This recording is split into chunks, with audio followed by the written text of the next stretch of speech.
Hello மக்களே, 80 தொகுதிகளில் பன்னீர்செல்வத்தின் ஆதரவாளர்கள் பெருமளவில் இருப்பதால் அதிமுகவின் வெற்றிக்கு பன்னீர்செல்வம் அவர்கள் இடையூறாக இருப்பதாகவும், இதற்கு வேறு வழி அதிமுகவின் ஒன்று ஓபிஎஸ் அவர்கள் இணைய வேண்டும் அல்லது எடப்பாடி பழனிசாமி அவர்கள் தொண்டர்களை தனது பக்கம் வைத்துக் கொள்ள வேண்டும் என்பதுதான் தற்பொழுது அதிமுகவின் அரசியல் வட்டாரத்தில் மிகப்பெரிய அளவில் விமர்சனமாகவே பார்க்க முடிகிறது.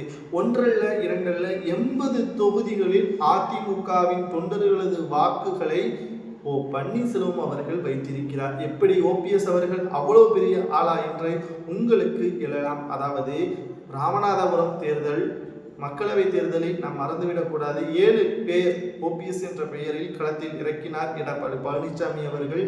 ஆனால் சுயேட்சையாக 2வது இடம். இது அதிமுகவினர்கள் பல பணத்தை அள்ளி கொடுத்தும் மக்கள் தொண்டர்கள் யார் பக்கம் இருந்தார்கள் என்பதை நம்மால் புரிந்து கொள்ள முடிந்தது. அப்பொழுது இருக்கக்கூடிய அரசியல் களம் என்பது மக்கள் மத்தியில் ஓபிஎஸ் அவர்கள் தான் அதிமுகவிற்கு சரியானவர் என்பதையும் புரிய வைக்கக்கூடிய நிலைமையையும் ஏற்படுத்தியது.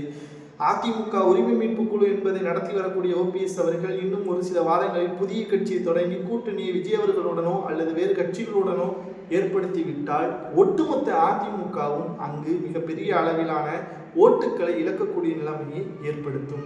அதாவது முழுமையாக ஓபிஎஸ் அவர்கள் அதிமுகவின் தொண்டர்களை தனது பக்கம் வரவழைக்க மாட்டார். தென் மாவட்டங்கள் சில பகுதிகளில் இருக்கக்கூடிய பெரும்பான்மையான தொண்டர்களை தனது பக்கம் வரவழைப்பார் என்பதுதான் தற்பொழுது அரசியல் வட்டாரத்தில் மிகப்பெரிய அளவில் விமர்சனமாகவே பார்க்க முடிகிறது.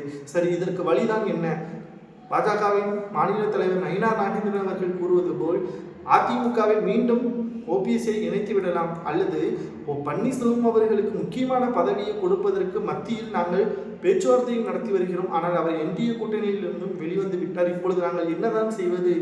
நீங்கள் தான் இதற்கு ஒரே வழியை தீர்மானம் செய்ய வேண்டும் என்று எடப்பாடியிடமும் மூத்த நிர்வாகிகளிடமும் பாஜக பேச்சுவார்த்தையும் நடத்தி வருகிறது. ஆனால் ஓபிஎஸ் அவர்கள் திட்டவட்டமாக கூறிவிட்டார், நான் அதிமுகவில் வருகிறேன், எனக்கு எந்த ஒரு நிபந்தனையும் கிடையாது. ஆனால் எந்த இடத்தில் யார் வேட்பாளராக களமிறங்க வேண்டும் என்பதை நான் தான் முடிவு செய்வேன். எடப்பாடிக்கு அதற்கு தகுதி கிடையாது. அப்படி அவர் போட்டிருந்தால் மக்களவை தேர்தலிலே வெற்றி அடைந்திருக்க வேண்டும்.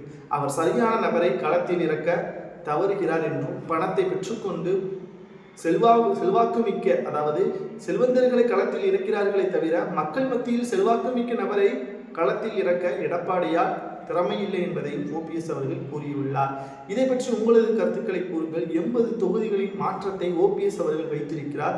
80 தொகுதியில் உள்ள அதிமுகவின் தொண்டர்கள் பெரும்பான்மையினர் ஓபிஎஸ் பக்கம் இருப்பதால் அதிமுகவின் வெற்றி வாய்ப்பு இழக்க நேரிடுமா அல்லது எடப்பாடி அனைத்தையும் கைப்பற்றி அதிமுக ஆட்சியை அமைப்பதற்கு எடப்பாடி சிறந்த பொதுச் செயலாளரா என்பதை உங்களது கருத்துக்களை கமெண்ட் வாயிலாக கூறுங்கள். வீடியோ பிடிச்சிருந்தா மறக்காம லைக் அண்ட் சப்ஸ்கிரைப் பண்ணுங்க. மறக்காம உங்களது கருத்துக்களை கமெண்ட் வாயிலாக கூறுங்கள்.